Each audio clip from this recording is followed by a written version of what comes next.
Aquí comienza Compartir UCDM.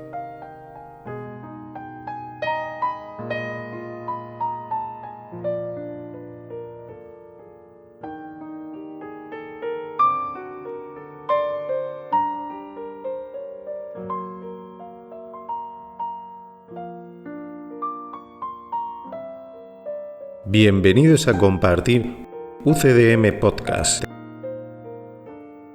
un espacio sin interferencias dedicado a la comprensión de un curso de milagros, llevado a cabo por maestros con años de experiencia, un espacio donde se descifran los mensajes profundos del curso, lo que te transportará a tu verdadero origen. Un espacio donde se revelarán los misterios más ocultos de la existencia. Bienvenidos una vez más a Compartir UCDM.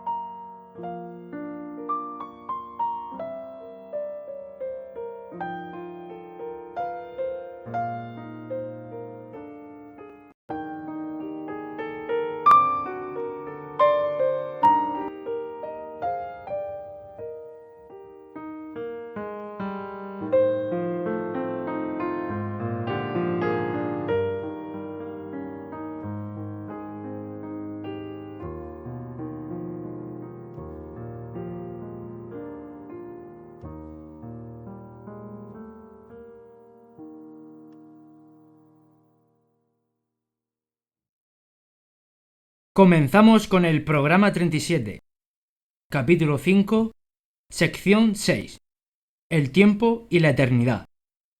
Antes de comenzar, aquí José Antonio. Buenas noches, aquí Pepe. Buenas tardes, chicos, aquí JP, una vez más, dichoso, gozoso y satisfecho. Hola, buenas tardes. Gracias por compartir la verdad. Hola, soy Peque y feliz con vosotros. Hola, buenas noches, soy Kecia. Hola, me gusta estar con vosotros y compartir. Buenas noches, soy Antoñita. Estoy contenta de compartir un curso de milagros. Hola, soy Mari. Muy contenta de compartir un curso de milagros con vosotros. Hola, aquí Marcel. Qué bien nos lo pasamos. Hola, soy Tomasa y estoy encantada de compartir un curso de milagros. ¡Vamos! El tiempo y la eternidad. Párrafo 1. Dios en su conocimiento no está esperando, pero a su reino le falta algo mientras tú esperes. Todos los hijos de Dios están esperando tu retorno, tal como tú estás esperando el suyo. En la eternidad las demoras no importan, pero en el tiempo son ciertamente trágicas. Has elegido estar en el tiempo en vez de la eternidad y, por consiguiente, crees estar en el tiempo. Sin embargo, tu elección es a la vez libre y modificable. No te corresponde estar en el tiempo. Te corresponde estar únicamente en la eternidad, donde Dios mismo te ubicó para siempre. Bueno, en este párrafo de esta nueva sección, número 6, parece que se nos están diciendo ideas contradictorias o no se pueden entender, ¿no? Por un lado tenemos cómo se piensa en el reino de Dios y por otro lado tenemos cómo se piensa en este mundo y ya conocemos cómo es. Y por eso parece que hay ideas contradictorias. Por un lado, nos dice que Dios en su conocimiento no está esperando a que nosotros despertemos. No está esperando en el sentido de que abandone todos sus quehaceres, todas sus creaciones, toda la maravilla del reino, para dedicarse a algo que está pasando, una especie de problema o a una tarea que tiene que ver con nosotros, ¿no? Para Dios no hay ningún problema. En realidad no está ocurriendo nada. Lo sabe muy bien. Entonces, en ese sentido, no está esperando. Pero por otro lado, al reino le falta algo mientras tú esperes. Eso está relacionado con aquella idea que comentamos en su momento y que recuperamos ahora, que cuando nosotros elegimos tener creencias en la mente, estamos obstaculizando el canal a través del cual toda la creación, todo el reino de Dios disfruta del gozo divino a través de todos los canales. Es decir, cuando nosotros elegimos seguir durmiendo o medio durmiendo, Dios no puede disfrutar nuestro disfrute, Dios no puede disfrutar nuestras creaciones, no puede disfrutar porque nuestro canal está obstruido. Entonces estamos hablando desde el punto de vista de la comunicación. Nosotros, aparte de ser co-creadores con Dios, somos canales a través de los cuales no solo Dios o nosotros disfrutamos de las creaciones que hacemos juntos, sino que además disfrutamos cómo lo está experimentando cada una de esas partes. Por eso se incrementa de manera ilimitada ese gozo, porque lo sentimos a través de todos los canales. Algunos canales están interrumpidos temporalmente. En el reino de Dios no existe el tiempo, pero nosotros mientras creemos en ello, sí que obstaculizamos ese canal. Entonces, eso no es un problema en el reino de Dios. Y las demoras no importan, como hemos leído. Puede haber una pequeña demora, pero no es un problema allí, porque todo el mundo sabe que es imposible que haya un problema. Ni siquiera tienen la noción de problema. No existen los problemas en el reino de Dios. Solamente podría existir lo que Dios decida que exista, ¿no? Pero Dios no está loco. No crea seres o creaciones que no tienen sentido. Todo lo que Dios crea es amor y está lleno de sentido. Por lo tanto, a nadie se le ocurriría pensar en cosas que no tienen sentido tal como a nosotros se nos ha ocurrido. Y estamos en este punto. Para nosotros sí existen problemas porque hemos dejado de tener experiencia directa del mundo de Dios. Para nosotros existe un problema porque creemos que la solución es difícil o no existe directamente. Ahora se nos está enseñando que claro que hay una solución, porque para Dios no existen los problemas. Por lo tanto, por muy difícil que nosotros pensemos que algo puede ser, tiene perfecta solución. Y ya dijimos una vez que si algo tiene solución, no es un problema. Por lo tanto, no existen los problemas. Aquí en nuestro mundo, como vivimos de ilusiones, una ilusión más en la que creemos es que existen los problemas. Para Dios no existe ningún problema y por lo tanto todo fluye tal como tiene que fluir para congeniar ambos aspectos, tal como Dios establece que es la realidad y nuestra percepción de esa realidad. Como estamos en una ilusión, pues no tenemos nada claro todo lo que estamos comentando aquí. Sí, bueno, la raíz de todo esto es que nos sentimos separados de Dios. Entonces creemos que tenemos que solucionarlo por nuestra cuenta. Ya empieza la historia. Sí, ahí comienza la creencia en los problemas, ¿no? Queremos que hayan problemas porque lo que más queremos es seguir encargándonos nosotros de todo. Y eso incluye darnos cuenta de que hay una serie de problemas que no tienen solución porque nos empeñamos en hacerlo por nuestra cuenta. Si lo hacemos a la manera de Dios, ya no se pueden llamar problemas porque se solucionan en sí mismos, ¿no? Claro, el único problema que realmente hay es creer que nos hemos separado de Dios. Porque en el momento que recordamos otra vez la realidad, nos damos cuenta de que ni siquiera ese problema existe. ¿Por qué? Porque Dios le dio una solución en el mismo segundo que se nos estaba ocurriendo hacer un mundo por nuestra cuenta. Al mismo tiempo, estableció su acción, que ni siquiera es una solución, porque Dios no ve ningún problema, simplemente realizó una creación, que es la creación del Espíritu Santo, para darle respuesta a este lío en el que nosotros nos metimos mentalmente. Por eso también cuando decimos muchas veces, ¿no?, entre nosotros, es que me siento solo, es porque no hemos olvidado que nosotros somos su hijo y somos guiados por el Espíritu Santo. Es imposible estar solo, porque somos uno con él. Claro, es imposible estar solo porque formamos una unidad indivisible. Aquí en este mundo las demoras son trágicas, que significa que traen consecuencias que no nos traen paz, sino todo lo contrario. Entonces, por muy trágica que sea, estamos hablando solo de la experiencia. En realidad, no nos pasa nada. Al Hijo de Dios no le puede pasar nada porque fue creado por Dios y lo que Dios crea es invulnerable, no se le puede afectar de ninguna manera o no se le puede alterar. Estamos hablando de la esencia.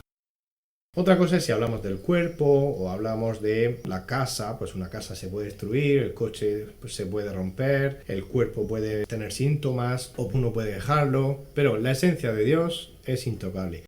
Y en ese sentido, lo único que se retrasa es lo inevitable. Es verdad que retrasarlo trae consecuencias que a uno le mantienen en el sufrimiento. Pero más allá de eso no hay otra consecuencia. Pues sí, porque cuando te das cuenta que en realidad es una creencia tuya creerte separado de Dios, crees que todo lo que te está pasando es real y que te lo mereces. Entonces todo viene de esa idea, de la separación, que es imposible. Sí, crees que te lo mereces para bien y para mal, porque claro, cuando uno cree esas cosas, cree en el bien y en el mal también. Entonces, lo que te mereces puede entenderse como algo que quieres para ti, algo que crees que es positivo, pero también se puede entender como lo negativo. Bueno, aquí nos está diciendo que nosotros creemos en el tiempo, pero eso no quiere decir que sea real. Bueno, Einstein y otros científicos lo mencionaron y dijeron que el tiempo es relativo. Es decir, que una cosa es que tú lo percibas o creas que corre más rápido el reloj, más despacio, que una película se te pasa muy rápida y que una obra de teatro se te hace muy lenta. Todo es percepción. Nosotros miramos al reloj, creemos que el reloj tiene algo que ver con el tiempo, simplemente estamos mirando una maquinita que tenemos en la pulsera. También pensamos en el tiempo como la rotación de la Tierra, la noche y el día. En el fondo son hechos en el exterior que vemos, los percibimos y los interpretamos. Sin embargo, no deja de ser una pura creencia. En el reino de Dios solo existe la eternidad. La eternidad no se puede medir porque es algo inabarcable, es ilimitado. El tiempo sí se puede medir. Pero el tiempo es una cuestión mental y está sujeto a la percepción. Entonces aquí dice que, bueno, si tú crees en el tiempo, puedes modificar esa decisión que acabas de hacer. Es decir, tu elección es libre y modificable. Eres libre de volver a elegir y eres libre de volver a ser libre en la eternidad, que es donde Dios mismo te ubicó para siempre. Párrafo 2. Los sentimientos de culpabilidad son los que perpetúan el tiempo. Inducen miedo a las represalias o al abandono, garantizando así que el futuro sea igual que el pasado. En esto consiste la continuidad del ego, la cual le proporciona una falsa sensación de seguridad al creer que tú no puedes escaparte de ella. Pero no solo puedes, sino que tienes que hacerlo.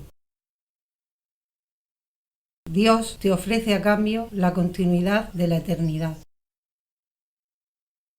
Cuando te decidas hacer este intercambio, reemplazarás simultáneamente la culpabilidad por la dicha, la crueldad por el amor y el dolor por la paz. Mi papel consiste únicamente en desatar las cadenas que aprisionan tu voluntad y liberarla. Tu ego no puede aceptar esta libertad y se opondrá a ella siempre que pueda y en cualquier forma que pueda. Y puesto que tú eres su hacedor, reconoces lo que él puede hacer, pues le conferiste el poder de hacerlo. Bueno, aquí en este párrafo nos introduce varios conceptos que se irán ampliando y profundizando a lo largo de todo el curso en distintos capítulos.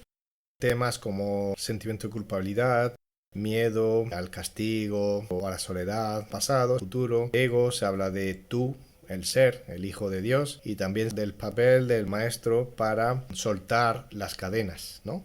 Está muy condensado este párrafo. Bueno, dice que los sentimientos de culpabilidad son los que perpetúan el tiempo, es decir, lo que hace que sigamos creyendo en el tiempo durante mucho tiempo es el sentimiento de culpabilidad. Porque por un lado te induce miedo a las represalias, es decir, cuando uno se siente culpable, espera castigo. Y no solo lo espera, sino que lo teme, porque claro, a nadie le gusta el castigo, aunque en el fondo lo deseemos. También te induce al abandono, es decir, a la sensación de soledad, de estar separado de todos, de creer que Dios nos ha abandonado.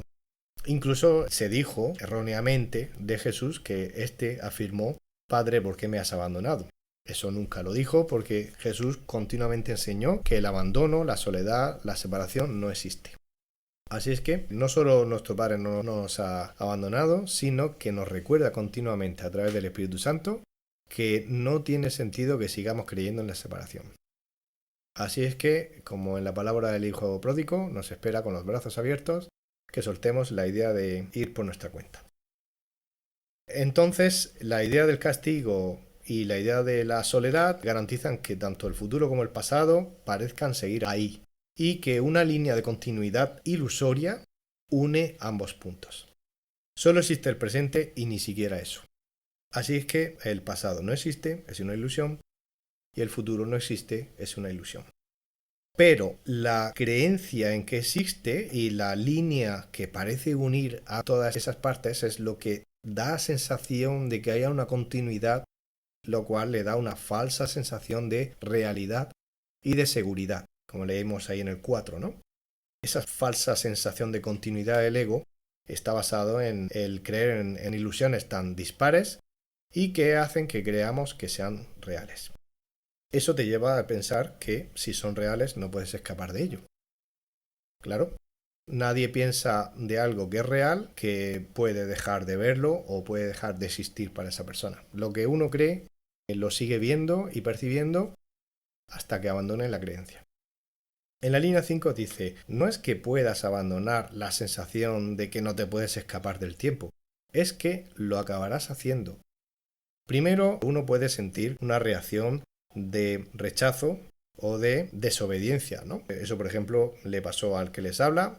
La primera línea del libro que dice, este es un curso obligatorio, yo tuve una reacción nada agradable, voy a decirlo así, porque en ese momento pensaba que nadie podía obligarme a hacer algo que yo no quería hacer. Y claro, no entendía para nada el significado de esas palabras. Cuando el curso dice que esto es un curso obligatorio, no se está refiriendo exactamente al libro o al curso de milagros. Está diciendo que todo el mundo, da igual el camino que coja, un camino espiritual, un camino religioso, un camino filosófico, un camino basado en experiencias propias, da igual el camino.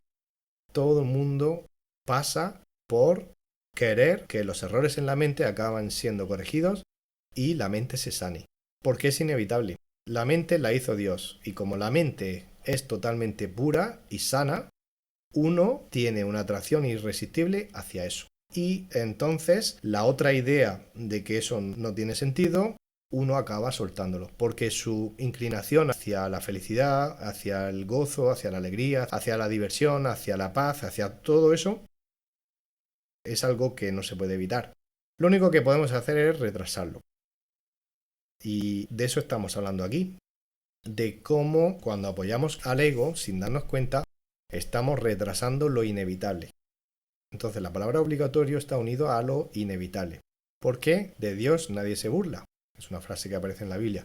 Entonces, dice aquí, cuando te decidas, línea 7, a hacer este intercambio de la continuidad del ego, cambiarlo por la continuidad del Espíritu Santo, que te dice que tú estás en la eternidad y da igual lo que pienses al respecto, eso es así.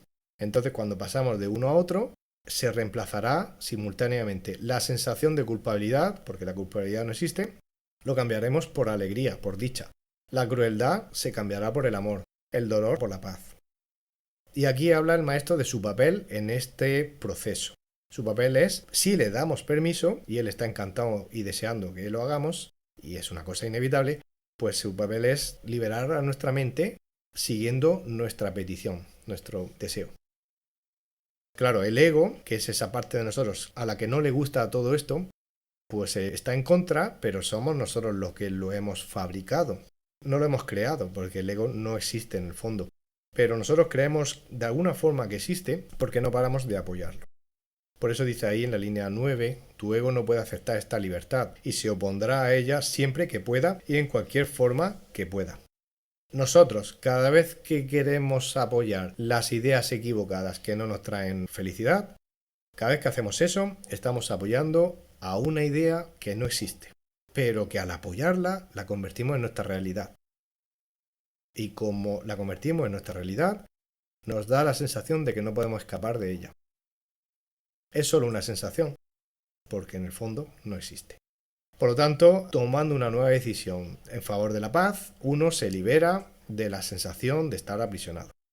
Y dice ahí en la 10, puesto que tú eres su hacedor, es decir, el que lo inventaste, el que lo fabricaste un mundo de ilusiones, un montón de ideas ilusorias en tu mente, a las cuales le das todo tu poder.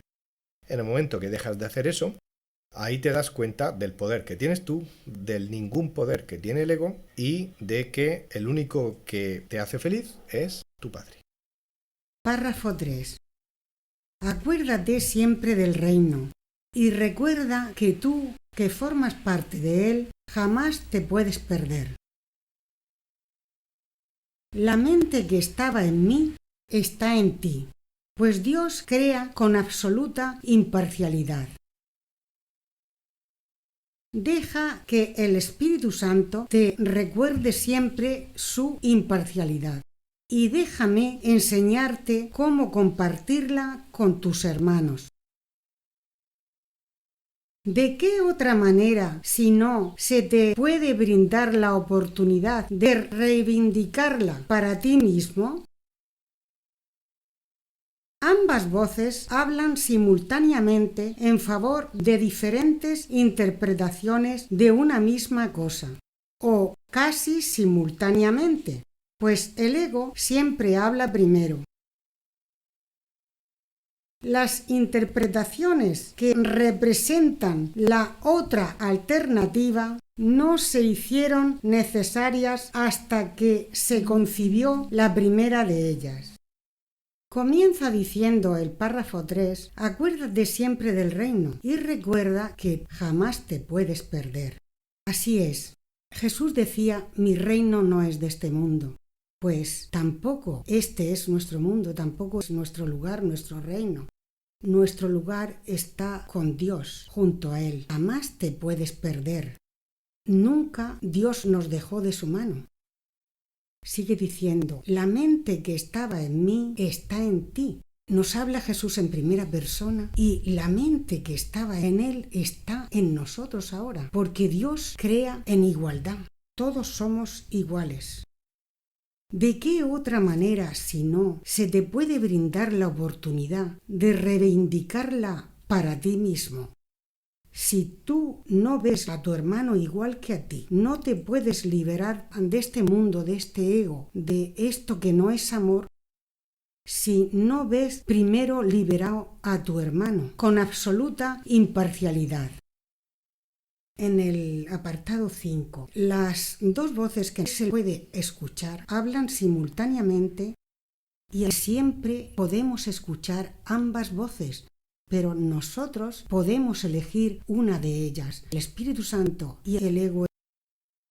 El ego es el primero que habla. El ego es el que habla fuerte, pero lo maravilloso es que el ego no es real y al ego se le puede deshacer. Según cuál de estas dos voces nosotros escuchemos, así será toda nuestra vida en esta ilusión, en este momento. Apartado 6 dice, las interpretaciones que representan la otra alternativa no se hicieron necesarias hasta que se concibió la primera de ellas.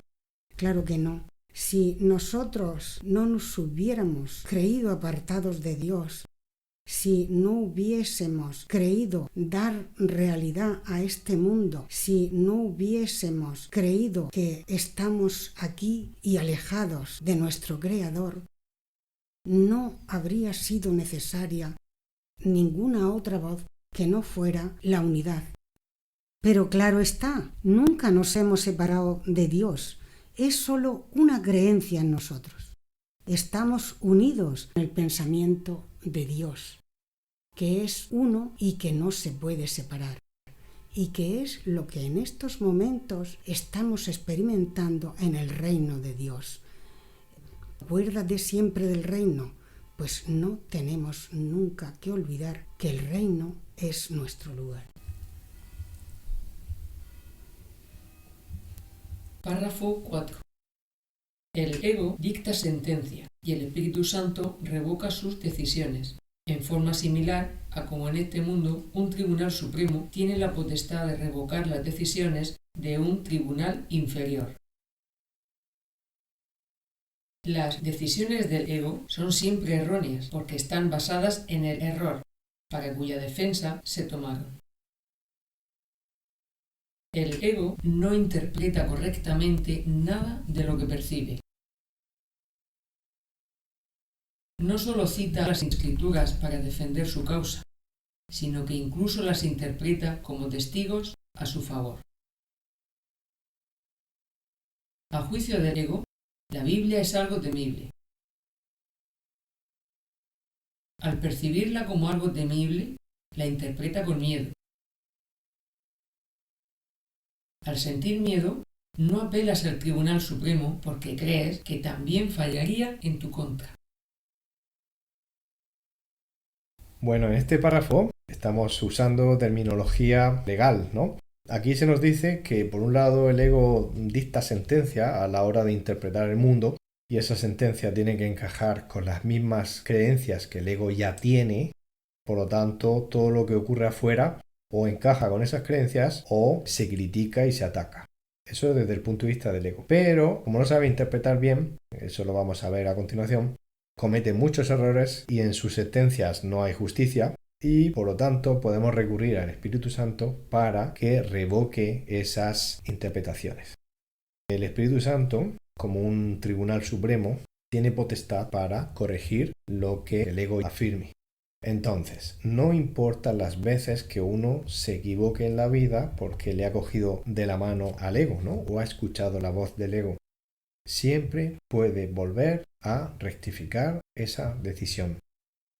Y eso ocurre cuando apelamos a un tribunal superior. El Espíritu Santo juzga correctamente, porque el Espíritu Santo conoce cómo percibir correctamente. El ego no.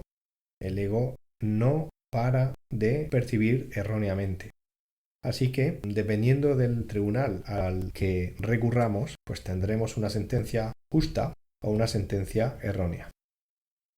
Dice en el 2 que las decisiones del ego son siempre erróneas porque están basadas en el error para cuya defensa se tomaron. Todos los errores del ego están basados en seguir manteniendo el sistema de pensamiento que protege a la idea original. La idea original del ego es que nos hemos separado de Dios y por nuestra cuenta nos va mejor. Entonces, todas nuestras creencias internas que estén basadas en el ego están basadas en proteger esa idea central. Por eso dijimos que continuamente estamos repitiendo el primer segundo. Porque cuando lo decimos de esa manera nos estamos concentrando en aquello que el ego quiere proteger, quiere ocultar y quiere que no se conozca. Que todo está basado en la primera idea equivocada. Y es la idea de creer que nos hemos separado de Dios. Porque cuando caemos en la cuenta de que eso es un error, entonces no hay ningún problema que no pueda ser resuelto. Porque al estar basándonos en que no nos hemos separado de Dios, pues todo se soluciona y todo vuelve a su sitio. Y volvemos al estado original. Por lo tanto, cada decisión equivocada, cada error, cada creencia, cada idea que nos quita la paz, se puede decidir de nuevo acerca de ella, se puede ver con una mirada nueva y eso es cuando recurrimos al tribunal que nos va a juzgar maravillosamente bien. Y en ese juicio, que será el juicio final, concluirá que somos el Santo Hijo de Dios y que somos totalmente inocentes de cualquier acusación imaginaria. Si nosotros nos agarramos a la verdad, entonces no tenemos nada que temer porque Dios está juzgando a su Hijo como su Hijo y está deseando que olvidemos la idea de que nos hemos separado de Él. En la línea 3 dice, el ego no interpreta correctamente nada de lo que percibe. No solo cita las escrituras para defender su causa. Bueno, no solo las escrituras, sino cualquier autor, cualquier idea del mundo que pueda justificar o pueda defender o pueda ir en la misma línea de su sistema de pensamiento, entonces lo cita y se apoya en ello, ¿no? Incluso las escrituras las interpreta como testigos a su favor. Busca aliados y si esos aliados tienen ya un prestigio en el mundo, pues el ego se siente más respaldado y quiere que esa impresión llegue a todos los demás, quiere que todo el mundo asienta sin discusión y sin ningún tipo de reparo. En ese sentido, pues no solo la Biblia, sino cualquier fuente se utiliza desde el ego para defender esas ideas erróneas. Esto nos recuerda a un cuento de Antonio de Melo que decía, en otras palabras, decía que había una persona que había cogido fama porque era muy bueno disparando con el arco y todos los árboles aparecía una diana con flechas clavadas en el centro. Y cuando fueron a preguntarle cómo lo hacía, pues aquel respondió: yo tiro una flecha al árbol y luego dibujo una diana alrededor. Esto es justamente lo que hace el ego. El ego aprovecha cualquier cosa que hay en el exterior que apoye su sistema de pensamiento que ya tenía antes. Lo difícil es acertar en el centro de la diana. Lo fácil es hacer círculos alrededor de algo que nosotros ya hemos hecho anteriormente. Cuando uno tiene un sistema de creencias, busca todo lo necesario que siga apoyando ese sistema de creencias. Dice ahí: a juicio del ego, línea 8, la Biblia es algo temible. Al percibirla como algo temible, la interpreta con miedo. Todo el mundo siente miedo, lleva el miedo en su interior. Esto lo iremos viendo más a fondo en el futuro, pero cuando alguien afirma que algo del exterior, normalmente del exterior, o puede ser alguna imagen interna en la mente, cuando alguien afirma que algo del exterior da miedo, cuando algo da miedo, pensamos que el miedo viene de fuera y se introduce en la mente. Y en realidad lo que está pasando es que aquella imagen que estamos viendo refleja el miedo que ya sentíamos y no nos habíamos dado cuenta de que sentíamos. Ese miedo es inconsciente, oculto. Entonces todo lo que nos ocurre es como un espejo que a veces refleja lo que no nos gusta. Y por ejemplo, al miedo le tenemos miedo y por lo tanto no nos gusta percibirlo en nuestro interior. Entonces, cuando hay algo en el exterior que refleja y nos recuerda a ese miedo que tenemos dentro, pues pensamos: eso da miedo. Claro, el ego está encantado en que creamos que nosotros estamos perfectamente bien, pero puede haber amenazas en el exterior que arruinen ese estado de bienestar, esa paz. Y justamente es al revés. Es otra interpretación equivocada. Nada del exterior te puede hacer nada. Simplemente refleja el miedo que ya tienes. Entonces, cuando decimos eso me da miedo, en el momento en que uno ya ha superado el miedo, eso del exterior ya no da miedo. Eso del exterior, lo máximo que puede ocurrir es que lo percibamos como algo que no tiene sentido, pero ya no da miedo. Simplemente vemos que no refleja nada de amor. Pues cuando tú ya corriges esa idea, ese pensamiento, y después de hacer el curso o sobre haciendo las lecciones te sale algún miedo, pues lo único que aconsejo es que dé gracias. Cuando dice en el punto 7 que al sentir miedo no apelas al Tribunal Supremo porque crees que también fallaría en tu contra, sería lo mismo que decir el temor a Dios, que es una de las leyes del caos del ego. Sí, efectivamente, sí. Tenerle miedo al Tribunal Supremo es un ejemplo, un símbolo del temor a Dios, claro que sí.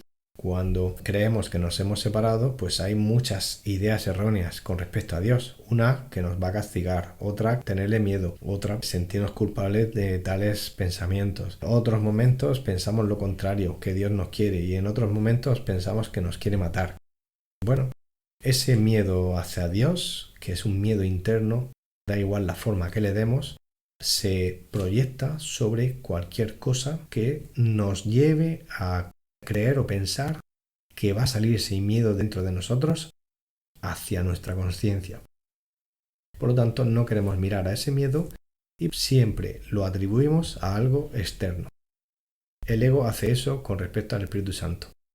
Le atribuye, le proyecta la idea de que es algo que va a incrementar el miedo dentro, cuando justamente el Espíritu Santo hace lo contrario. Párrafos 5 y 6. El 5 es una introducción a lo que seguidamente vamos a leer. Existen muchos ejemplos que muestran la forma en que las interpretaciones del ego son engañosas. Pero con unos pocos bastará para mostrar cómo el Espíritu Santo puede reinterpretarlas bajo su propia luz. Para el Espíritu Santo, entre comillas, lo que el hombre sembrare, eso cosechará. Quiere decir que lo que consideres digno de ser cultivado, lo cultivarás en ti mismo. Considerar que algo es valioso es lo que lo hace valioso para ti. Y bien, en estos dos párrafos que hemos leído de forma conjunta, se nos habla de que son muchos los ejemplos de interpretaciones equivocadas o engañosas del ego. Pero con unos pocos ejemplos, normalmente basados en citas de la Biblia, pues nos sirven para darnos cuenta de cómo las interpretaciones del ego están basadas en error. Y que también el Espíritu Santo, o Maestro Interior, o Divina Inteligencia, cada uno lo puede llamar como quiera, no importa. Lo puede reinterpretar y ayudarnos a darnos cuenta de que los errores no son nada, ni la reacción por haberse equivocado uno tampoco lo es. A esta reacción ya la hemos llamado otras veces sentimiento de culpa. Bueno, por ejemplo, aquí hay una cita en el párrafo 6 donde dice: lo que el hombre sembrare, eso cosechará, lo cual aquí lo aclara perfectamente, ¿no? Dice que aquello que consideramos valioso, el hecho de considerarlo, de planteárselo uno y adoptarlo o aceptarlo en la vida de uno, pues se acaba convirtiendo en valioso. Es decir, una idea puede llegar a la mente y cuando llega a la mente nosotros nos damos cuenta del primer proceso, que es que todas las ideas que llegan a nuestra mente nosotros las comparamos a nivel inconsciente, no nos damos cuenta de esto, las clasificamos como idea que va en la misma línea de lo que yo creo o idea que es una amenaza hacia lo que yo creo. Así es como interpretamos cuando le agarramos la mano al ego. El ego continuamente hace guardia de sus ideas y todas las ideas, todas las líneas que rodean el centro de la diana, que es su secreto más oculto, todas las líneas de defensa están diseñadas para proteger que nadie entre en ese centro. Ese centro es la idea que no quiere que nadie se entere y es la idea de que creemos muy en el fondo del todo que nos hemos separado de Dios. El ego, a partir de esa idea de creer que efectivamente nos hemos separado, construye todo un universo de capas de cebolla o de líneas de una diana saliendo del centro para proteger que no se llegue nunca al centro. Cuando nosotros hemos superado una de las líneas de creencia y de defensa, hay otra línea debajo protegiendo y luego hay otra línea debajo, etcétera, etcétera. Entonces, el ego lo que hace es clasificar cada idea del mundo como que va en la misma línea de las creencias que ya tiene o, al contrario, como una amenaza al sistema de creencias. Por lo tanto, cada persona tiene su sistema de creencias, algunas las comparte con los demás. Por ejemplo, a muchas de estas ideas se las llama cultura o tradición o costumbres. Y por otro lado, el Espíritu Santo lo que hace es que te des cuenta de que puede reinterpretar todas las ideas erróneas para darnos cuenta de ese secreto que guarda el ego. Claro, no se espera hasta el final, que es lo que el ego quiere que hagamos. No quiere que lleguemos nunca al centro, pero si vamos a llegar, por lo menos que lo tengamos muy difícil. El Espíritu Santo va directamente al centro y te dice: el centro está basado en la idea de creer que estás separado de Dios. En el momento que superas esa idea, todos los posibles problemas o defensas del ego caen uno detrás de otro. Entonces aquí dice que lo que consideras valioso es la idea que tú ya tienes dentro de ti. Entonces, el primer proceso de interpretación de ideas ocurre de la siguiente manera. El primer proceso es inconsciente. Cuando llega una idea a la mente, inmediatamente lo clasificamos como hemos dicho: idea amiga o idea enemiga. Y lo mismo ocurre con las personas. Cuando nosotros, llevados desde el ego, hablamos con otra persona y esa persona tiene ideas en su mente, las manifiesta en su comportamiento y esas ideas son justamente contrarias a las que tenemos nosotros sentimos normalmente a nivel inconsciente, hay personas que se dan cuenta, sentimos una fricción con esa persona. Uno de los engaños del ego es creer que la fricción, que en realidad es por la idea, lo confundimos con la persona. Y el ego nos hace llegar a concluir que el problema es con la persona, no la idea que está manifestando. Porque una de las ideas favoritas del ego es confundir al mensajero con el mensaje. Podríamos mirar la idea y decir: no me gusta nada esa idea, y separarlo absolutamente de la persona que la manifiesta. Pero el ego dice: no, de eso nada. Esa persona es una amenaza y puede ser un enemigo tuyo. Cuidadito con él. Entonces, claro, el ego va mucho más allá de las ideas, porque nos quiere alejar del origen y del centro de todo. El centro de todo es que todo es mente, todo son ideas. Y cada idea es lo que consideramos valioso, y todo lo que consideramos valioso se hace valioso para nosotros. Eso quiere decir que ya de pequeñitos nacimos con unas ideas en la mente. Esas ideas se refuerzan a lo largo del tiempo y entonces una idea entra en nuestra mente, la barajamos, la sopesamos, sigue ahí porque es una parecida a las que ya tenemos, siguen ahí, esa idea pasa a ser comunicada con otros, pasa al comportamiento. Cuando eso se repite varias veces, ese comportamiento se convierte en una costumbre. Cuando pasan los años, la costumbre se convierte en personalidad. La personalidad, cuando pasan los años, se convierte en estoy muy confundido con respecto a quién soy. Porque claro, cuando nosotros creemos que somos las ideas que tenemos en la mente, estamos confundiendo el mensajero del mensaje, o estamos confundiendo el ser con las ideas que están en el ser. Pero claro, cuando hemos repetido tantas veces esas ideas con el comportamiento y con las acciones, acaba siendo una personalidad que ni siquiera detectamos que es una personalidad. Simplemente decimos, yo soy así y no puedo cambiar. En el mundo escuchamos eso de yo soy así, así seguiré, nunca cambiaré. Claro, es una ilusión tan profunda la idea de que ideas que igual que entran pueden salir y desaparecer de nuestra mente acaben convirtiéndose en la esencia de uno mismo, es decir, yo soy esto. Pues claro, hemos entrado ya en un nivel muy profundo de confusión. Por ejemplo, la personalidad, pues colección de ideas del ego que en la mayoría de casos nos quitan la paz.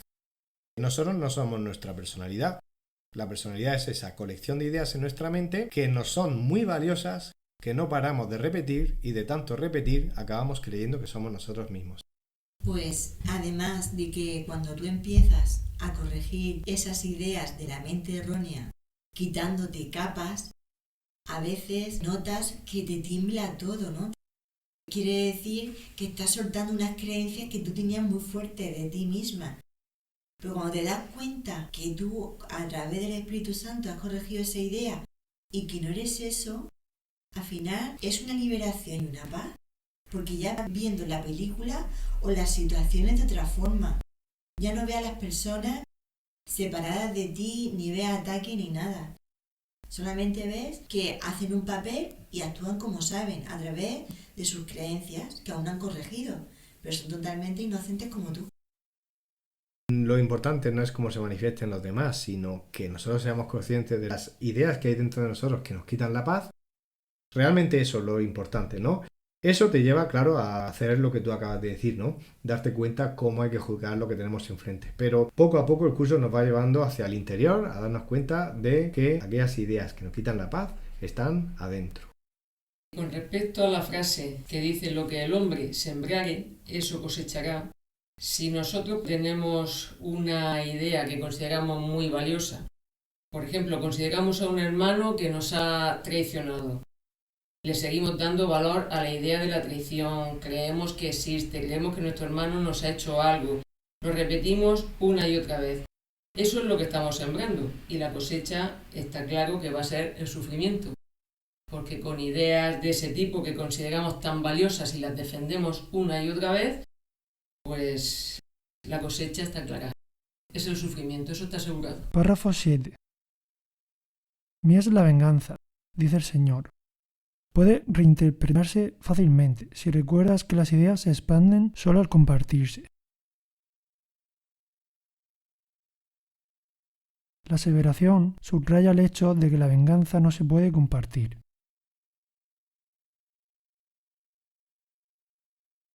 Dásela, por lo tanto, al Espíritu Santo, quien te librará de ella, puesto que no le corresponde estar en tu mente, la cual forma parte de Dios.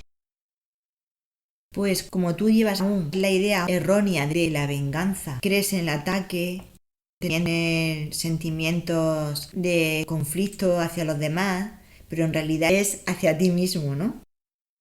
Cuando no tiene sentido, nadie te puede hacer nada. Entonces, a través del Espíritu Santo, que tú le das la opción de que corrija esas ideas, te das cuenta que no existe nada de eso. Bueno, la idea de la venganza es una creencia de las muchas que hay, ¿no? Y como creencia no puede ser compartida. Eso significa que no puede hacerse realidad, no llega a extenderse o a comunicarse, no llega a ningún sitio porque no se puede compartir como idea. Entonces, al final, quien sufre las consecuencias de esa idea es la persona que mantiene esa creencia. Por eso, aquí te dice que lo único que merece la pena es declararla como una idea sin sentido y, por tanto, como dice la línea 3, pues lo único que queda es dársela al Espíritu Santo, porque esa idea solo le hace daño a la persona que lo mantiene en su mente, y el Espíritu Santo, que es el libertador de errores y de límites y de creencias y de ataduras, pues te puede liberar de ello. Cuando te libera de ello, esa idea desaparece en la nada. Y esa frase, sacada de la Biblia, pues subraya el hecho de que la venganza no se puede compartir, sobre todo si nos fijamos en el posesivo mía. Cuando uno dice mía es la venganza, significa que no tiene nada que ver con el de enfrente. Tiene que ver con el que mantiene esa creencia dentro de sí. Por lo tanto, no es una creencia que se pueda compartir con los demás. Es una creencia que está dentro de la mente del que la alberga. Párrafo 8. De acuerdo con la interpretación del ego, entre comillas, castigaré los pecados de los padres hasta la tercera y cuarta generación, es una aseveración especialmente cruel. Se convierte simplemente en un intento por parte del ego de garantizar su propia supervivencia. Para el Espíritu Santo, la frase significa que en las generaciones posteriores él todavía podrá reinterpretar lo que las generaciones previas habían entendido mal, anulando así la capacidad de dichos pensamientos para suscitar miedo. Bueno, ya vemos todos que es una frase pues cruel, una frase que no puede ser verdadera. Pero lo bonito es cómo el Espíritu Santo lo reinterpreta. Todas estas frases que están en la Biblia, que son simplemente errores, porque todo lo que no es amor simplemente es un error. Entonces, el Espíritu Santo pues le da la vuelta y nos dice cómo tenemos que ver eso. Esa tiene que ser nuestra visión de amor en esta frase. Y es que nuestros abuelos, tatarabuelos, padres, generaciones anteriores que han tenido creencias no amorosas, no convenientes, pues ahí está el Espíritu Santo para dirigirnos hacia la verdad. Y la reinterpreta pues diciendo, puedes corregir aquello que aprendiste mal, puedes reinterpretar de nuevo, puedes elegir de nuevo. No te aferres a un pasado que no es amoroso, que no te conviene, que lo único que hace es suscitar miedo, anularte, anular al Hijo de Dios. Y eso no se puede, y eso nunca se conseguirá. Claro, y no solamente esos pensamientos pueden suscitar miedo si se siguen manteniendo en la mente, sino que además el ego, como dice en la línea 2, está buscando garantizarse su propio futuro, su propia supervivencia, porque también apela al castigo que está basado en el sentimiento de culpa. El ego cree que somos culpables, ve normal que nos sintamos culpables y ve normal que haya un castigo, que es otra forma de venganza. En ese sentido va la idea unida al párrafo anterior. Se propone el ego que sus ideas de castigo, venganza, error basado en el pasado, siga perdurando en el futuro todo lo posible. Entonces, en este sentido, el Espíritu Santo, como hemos oído, nos dice que lo único que importa aquí, lo único que es digno de saber, es que se puede reinterpretar hacia el amor, y eso significa declarar que todo el mundo es inocente, declarar que ya no hay razón para que haya miedo, declarar que esa idea de pecado, esa idea de castigar, esa idea de que eso se mantenga hacia el futuro no tiene ningún sentido, y por tanto lo único que nos queda es entregarlo. Párrafo 9. Entre comillas. Los impíos perecerán. Se convierte en una declaración de expiación. Si se entiende la palabra, entre comillas, perecerán, con el significado de, entre comillas, serán deshechos. Todos los pensamientos no amorosos tienen que ser deshechos. Palabra esta que el ego ni siquiera puede entender. Para el ego, deshacer significa destruir. El ego no será destruido, porque forma parte de tu pensamiento. Pero como no es creativo y es, por consiguiente, incapaz de compartir, será reinterpretado de otra manera, para así liberarte del miedo. La parte de la mente que le diste al ego regresará simplemente al reino, donde a toda ella le corresponde estar. Puedes demorar la compleción del reino, pero no puedes introducir el concepto de miedo en él. Comienza diciendo, los impíos perecerán. Se convierte en serán deshechos. Entre comillas está los impíos perecerán. Es una frase del Evangelio, una frase errónea como algunas que estamos viendo. Pero como anteriormente ha hecho el Espíritu Santo, lo reinterpreta. Perecerán. Si se entiende como serán deshechos, entonces esto es una idea. Entonces esa idea se puede deshacer en nuestra mente y se puede esa idea entregar a la expiación. Esa idea perecerán como antiguamente entendían como un castigo que tenían que perecer, pues no significa nada. Simplemente se deshace porque en verdad solo tenemos que deshacer los pensamientos que son inapropiados. En el apartado 2 dice, todos los pensamientos no amorosos tienen que ser deshechos. Palabra esta que el ego ni siquiera puede entender. Y todo lo que no sea amoroso, pues no importa. Si se lo damos, si se lo entregamos al Espíritu Santo, el Espíritu Santo lo reinterpreta, lo deshace para que esas ideas desaparezcan. El apartado 3 dice, para el ego, deshacer significa destruir. El ego piensa en lo material, le da realidad a este mundo y piensa en la destrucción de este mundo. Y en verdad el amor no se destruye, no es nada que se pueda destruir. En el apartado 4 dice, el ego no será destruido porque forma parte de tu pensamiento, pero como no es creativo, será reinterpretado de otra manera para así liberarte del miedo. Claro que sí, el ego no forma parte de los pensamientos que compartimos con Dios, no forma parte del amor y no es creativo. Lo creativo es lo que compartimos con Dios. Y como no se comparten, los pensamientos no amorosos no se extienden.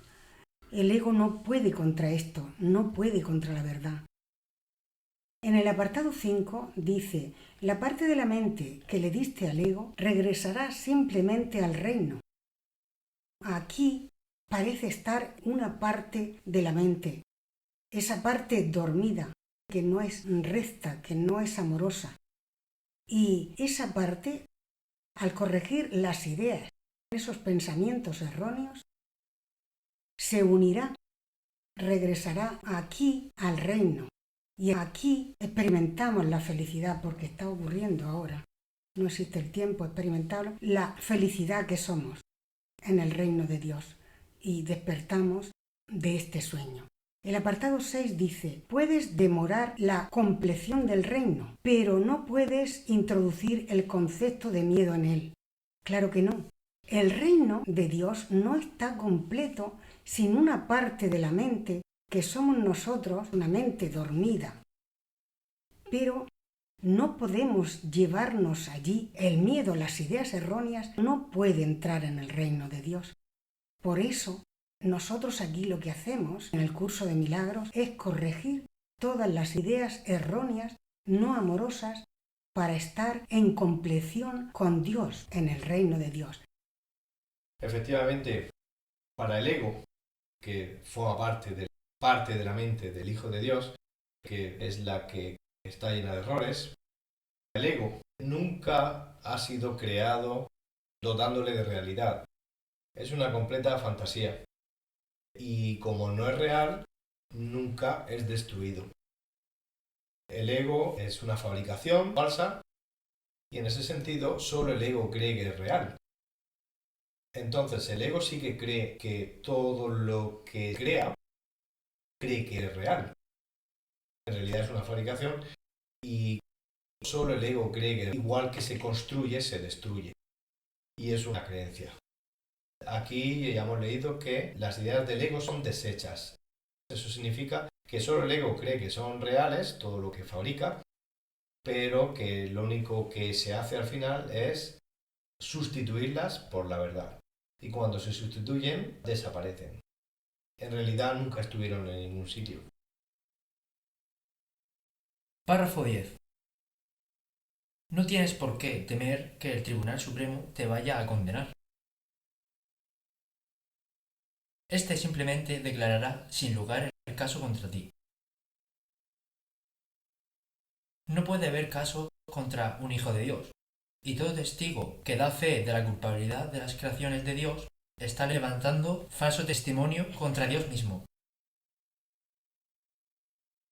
Apela jubilosamente todo lo que creas al propio Tribunal Supremo de Dios, ya que éste habla por él y, por consiguiente, lo que afirma es la verdad.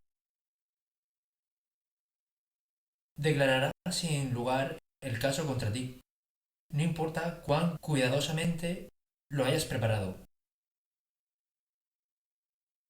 Lo podrás haber planeado a prueba de todo, pero no está a prueba de Dios.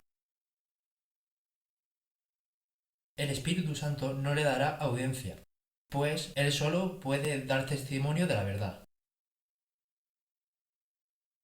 Su veredicto será siempre, entre comillas, tuyo es el reino, porque el Espíritu Santo te fue dado para recordarte lo que eres. Bueno, seguimos con la idea del Espíritu Santo de reinterpretar las ideas equivocadas del ego. Las ideas del ego son completas falsedades acerca de nosotros mismos y de los demás. Y como idea falsa, tiene que ser sometido a juicio de nuevo. Pero el primero que tiene que ponerlas en entredicho es el ser que las alberga. Es decir, cuando nosotros creemos en esas ideas, aunque Dios está deseoso de reinterpretarlas y el Espíritu Santo es el que hace ese trabajo por él, somos nosotros los que tenemos que llegar a un punto de darnos cuenta de que no nos conviene creer en esas falsedades como si fueran la verdad. Entonces, aquí nos está diciendo que esas ideas falsas se pueden reinterpretar de nuevo si apelamos al tribunal de Dios. Y esto conecta con la idea del juicio final. El juicio final no es como siempre hemos pensado que es, sino que es el final de los juicios. Eso significa que el juicio final termina por declarar la completa verdad del Hijo de Dios y declarar como falso todo lo que no lo es. Entonces, en ese sentido, aquí nos está apelando a nosotros, nos está diciendo que podemos entregar al juicio del Espíritu Santo todas esas ideas y con eso estamos dando permiso para que se corrija, se reinterprete. Entonces, esta idea de reinterpretación se está aplicando a todos los párrafos donde se menciona alguna idea errónea o mal interpretada a lo largo de los tiempos y ahora aparece reinterpretada como ejemplo para que nosotros también podamos hacer lo mismo.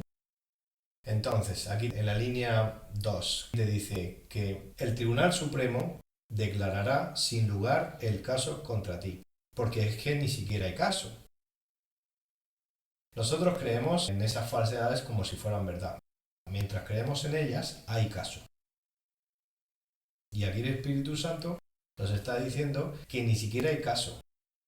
¿Cuándo ocurre eso? Pues cuando dejamos de creer en esas ideas falsas como si fueran la verdad. No puede haber caso contra un hijo de Dios y todo testigo que da fe de la culpabilidad de las creaciones de Dios está levantando falso testimonio contra Dios mismo. Es decir, todas aquellas personas que apoyen la falsedad están levantando falso testimonio. Están creyendo falsedades que le obstaculizan con respecto a la experiencia directa de Dios. En la línea 4 dice, apela jubilosamente todo lo que creas al propio Tribunal Supremo de Dios. Apelar significa entregar. Significa, a ver, Espíritu Santo, ¿qué puedo hacer yo con esto? Y el Espíritu Santo nos dice, bueno, pues entrégamelo, deja de creer en esa falsedad como si fuera verdad, como si fuera la realidad, y en ese momento se declara caso nulo. Es decir, no hay caso. En la línea 6 dice, lo podrás haber planeado a prueba de todo, pero no está a prueba de Dios.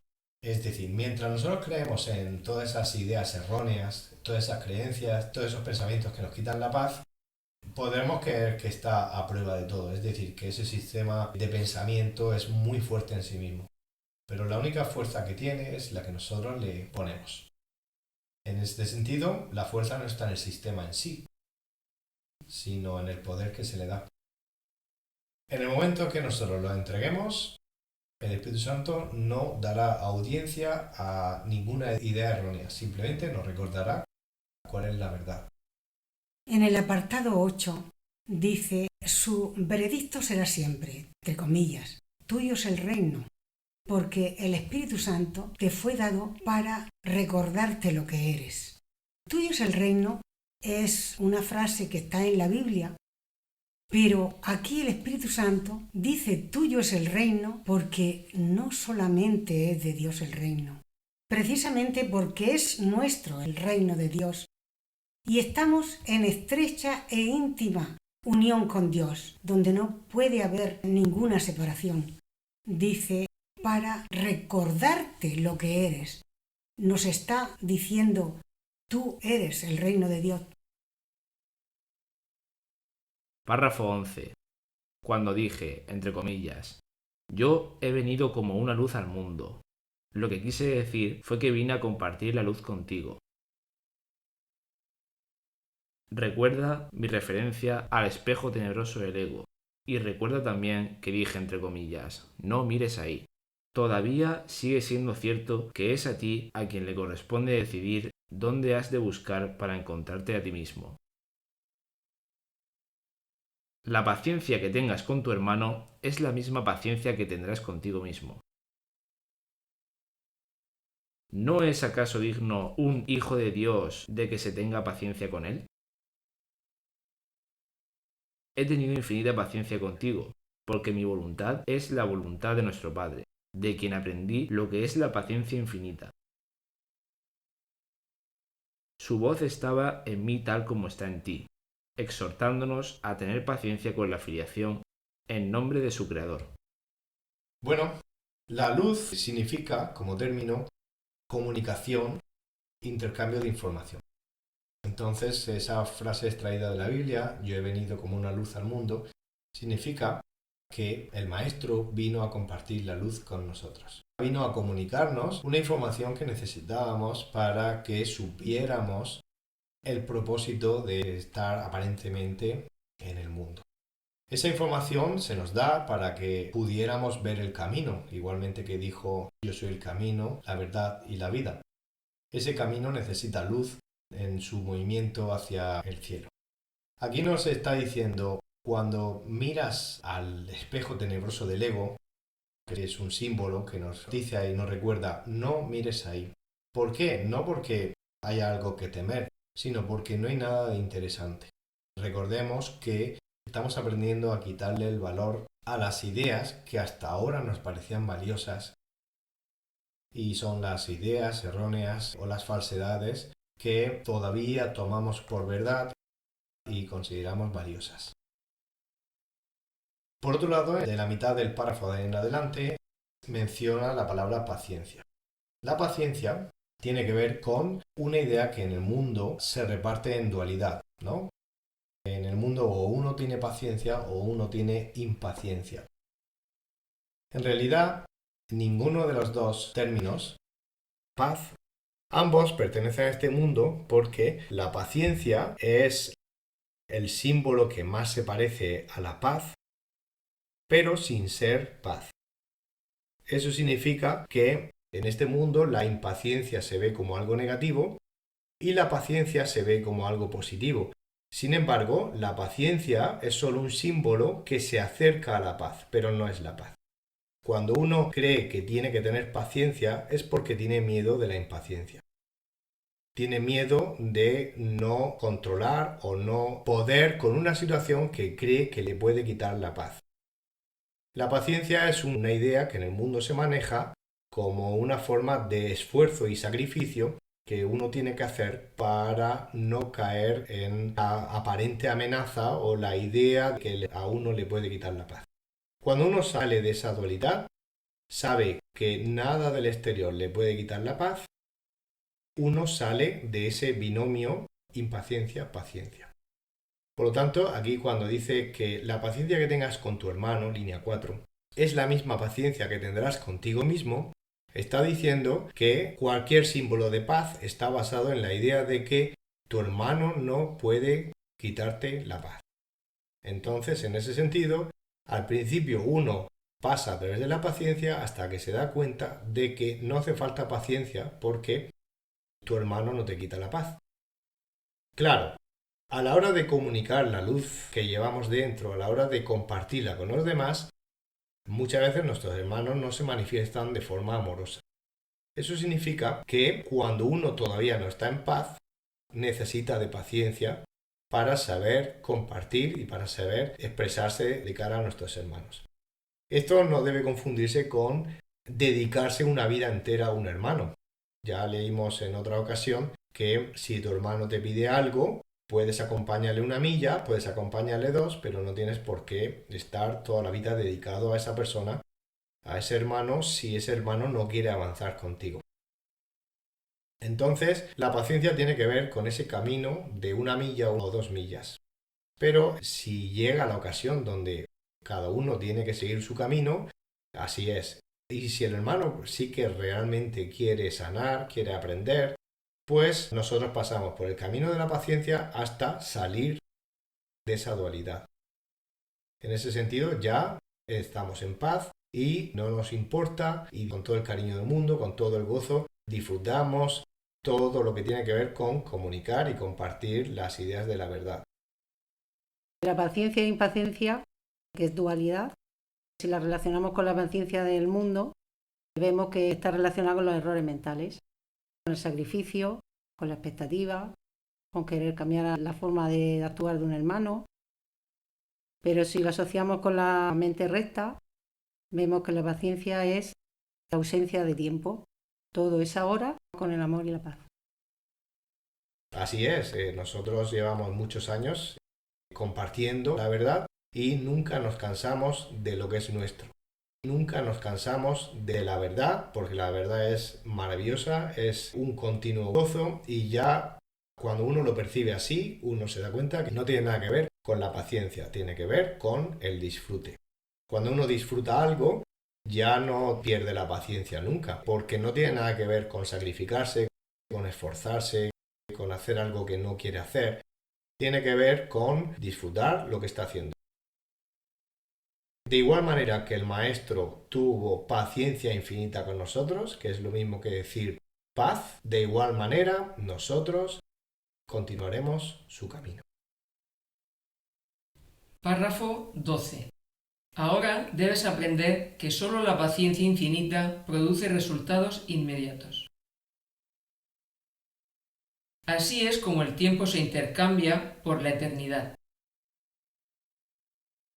La paciencia infinita recurre al amor infinito y, al producir resultados ahora, hace que el tiempo se haga innecesario. Hemos dicho repetidamente que el tiempo es un recurso de aprendizaje, que será abolido cuando ya no sea necesario. El Espíritu Santo, que habla en favor de Dios en el tiempo, sabe también que el tiempo no tiene sentido. Él te recuerda esto en todo momento, porque su función especial consiste en conducirte de regreso a la eternidad y permanecer allí para bendecir tus creaciones. Él es la única bendición que realmente puedes dar, pues es verdaderamente bendito. Puesto que Dios te dio el Espíritu Santo libremente, tienes que darlo tal como lo recibiste. Bueno, y en este párrafo se nos enfoca directamente en el eterno presente, o presente continuo. Al presente continuo lo llamamos eternidad. El tiempo en realidad no existe. Consta de tres partes que llamamos pasado, presente y futuro, que se perciben como una línea temporal que comienza en un punto y acaba en otro, es decir, lo percibimos de forma lineal, y en realidad todo eso es una ilusión porque todo es holográfico aquí en el mundo. Por lo tanto, la paciencia infinita, que es lo mismo que la paz, es la certeza de saber que no hay ningún problema con que parezca que pase el tiempo, porque los que tienen paciencia infinita están fuera del tiempo. Por lo tanto, no tienen que tener paciencia, lo cual significa, desde el mundo, sentirse sacrificado y esforzarse por estar en una situación que en el fondo no se quiere estar. No. Así es como se percibe en el mundo. Visto desde la perfecta percepción, la paciencia infinita es paz. Y paz significa que aquí y ahora los resultados inmediatos son. Entonces, se nos menciona la palabra ahora porque, claro, como recurso de aprendizaje, el ahora es muy necesario. Mientras parezca que el tiempo existe y parezca que el tiempo es necesario, pues como recurso de aprendizaje se nos enseña que ahora es el momento en el que yo puedo sanar y ser feliz. En este sentido, este libro, que tiene más de 1000 páginas, parece que está escrito como que tiene que hacerse a lo largo de muchos años, pero eso es una creencia que uno tiene. Uno puede hacer esto en muy poco tiempo. Nosotros, al creer en el tiempo, hacemos que lo que pueda ser aquí y ahora, la alegría, el gozo, la paz, todos los dones de Dios se pueden sentir aquí y ahora, nosotros creemos que no, que necesita tiempo y necesitamos tiempo para que el tiempo desaparezca. Es un contrasentido, pero estamos en el mundo de los contrasentidos.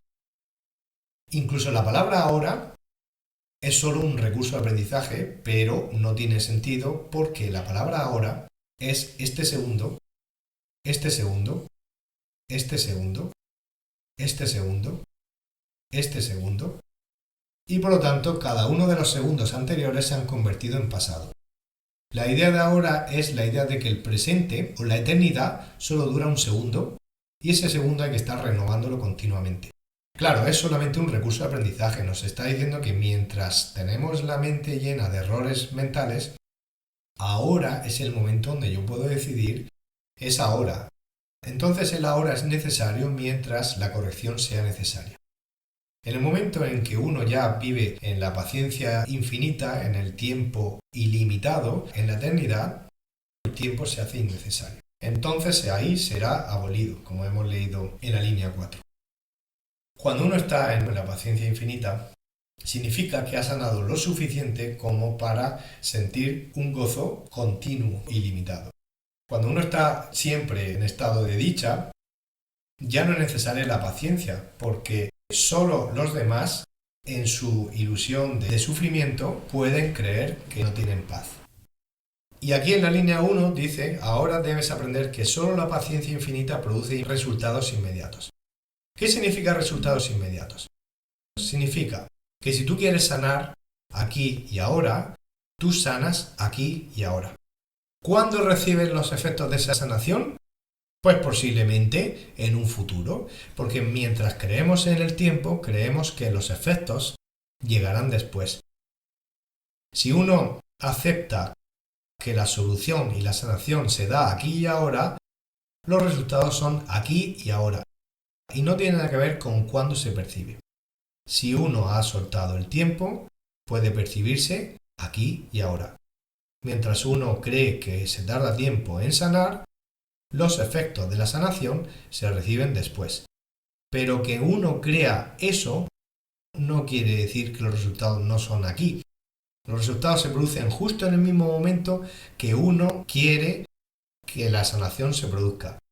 El Espíritu Santo actúa siempre aquí y ahora. Somos nosotros los que nos decimos a nosotros mismos que los regalos los vamos a recibir en el futuro. Pero el Espíritu Santo no cree en eso de dejarlo para después. El Espíritu Santo, conforme se pide, lo da.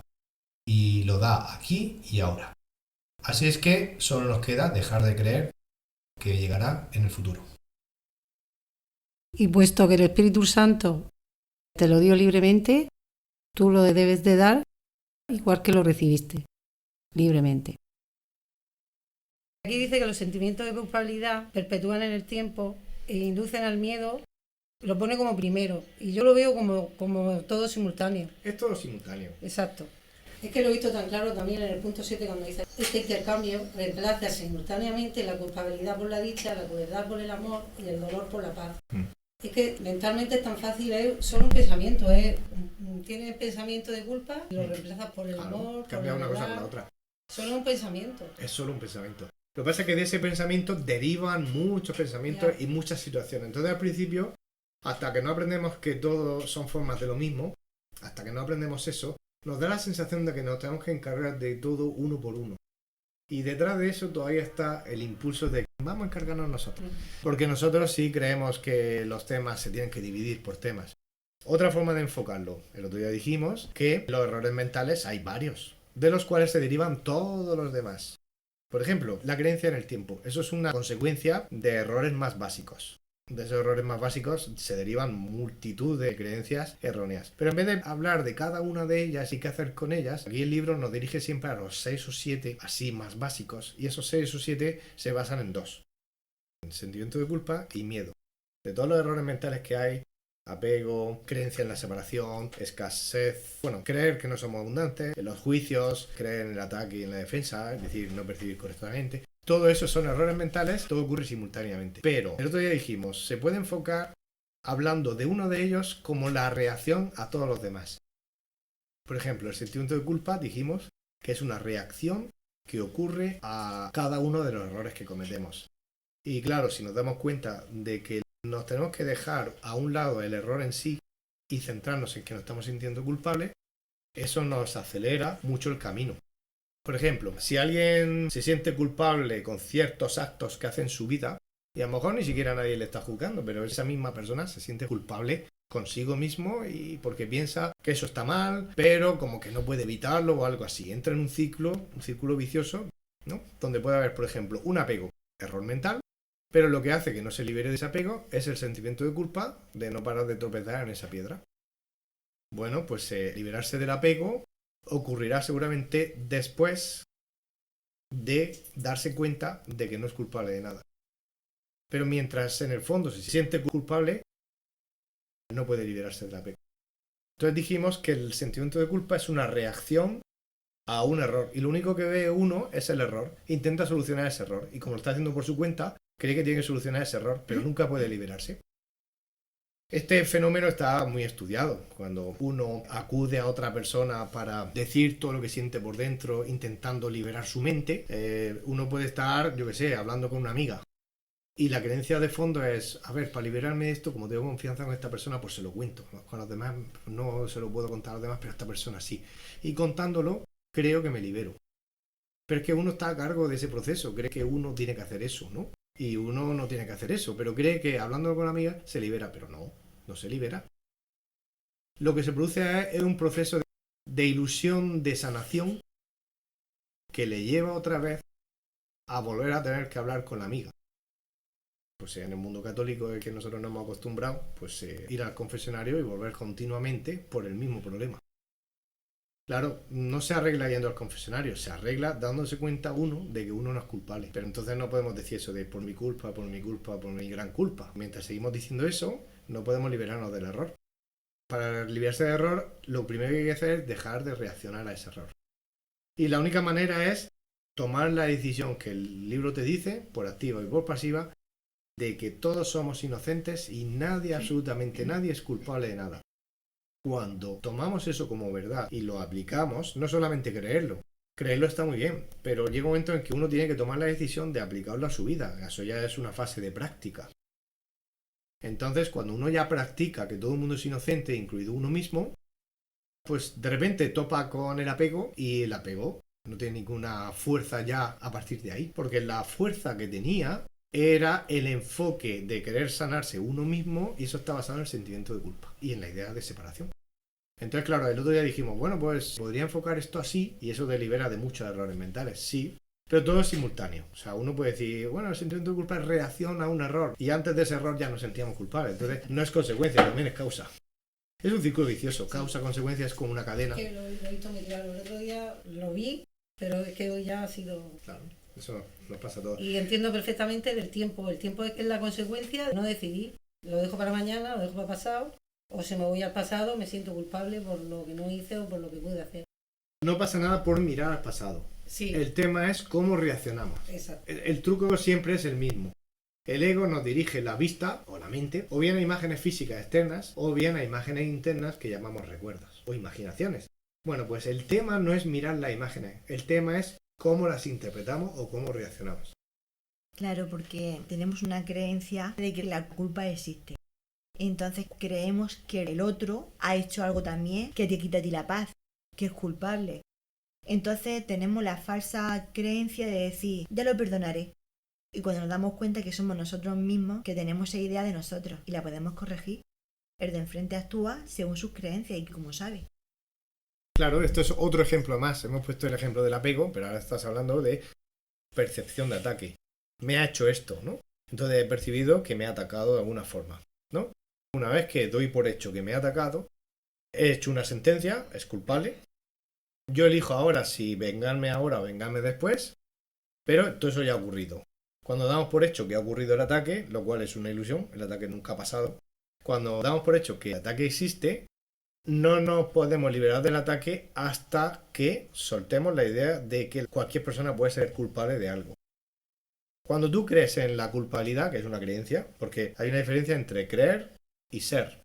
Ser, somos inocentes, no somos culpables. Pero creer, podemos creer lo increíble. Es decir, podemos meternos en el mundo de las ilusiones. Por eso hablamos de ilusiones.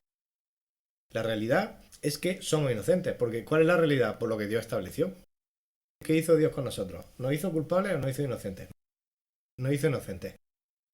Entonces ahí tenemos dos opciones. O aceptamos esa verdad, o decimos, no estoy de acuerdo. Si no estamos de acuerdo, nos metemos en el mundo de la ilusión, porque no estamos de acuerdo con la realidad. Entonces lo único que nos queda es hacernos nuestra propia realidad, que es lo que hemos hecho desde el primer segundo. Entonces, ¿nuestra realidad qué es? Sí, es culpable. Y si es culpable, me ha atacado. Y si me ha atacado, es culpable. Entonces es un círculo vicioso que nunca para. Bueno, pues cuando ya caemos en la cuenta de que queremos sanar la idea de que me ha atacado, mientras creamos que la culpa existe, no se puede sanar. Podemos entenderlo a nivel intelectual. Incluso podemos creer que es verdad cuando nos dice que el ataque no existe. Pero mientras haya un sentimiento de culpa, no podemos liberarnos de eso del todo. Entonces, antes de meterme con el tema de el ataque no existe, debo haber llegado a la conclusión de que todo el mundo es inocente. Si he llegado a la conclusión de todo el mundo inocente, el siguiente paso de darme cuenta de que el ataque no existe es muy fácil de ver. Claro, es muy fácil. Por eso hemos dicho, el error que hay que sanar es muy fácil de sanar. Lo que impide que lo sanemos es la reacción y la base que está en el fondo. La base que está en el fondo es creencia en la culpabilidad, no sentimiento. El sentimiento es inevitable. Tú ya te sientes culpable cuando crees que es real la culpa. Una vez que sabes que es falso, no te puedes sentir culpable. Porque el sentimiento es una consecuencia de la creencia. Y una vez que te liberas de eso, te das cuenta rápidamente de que el ataque no existe.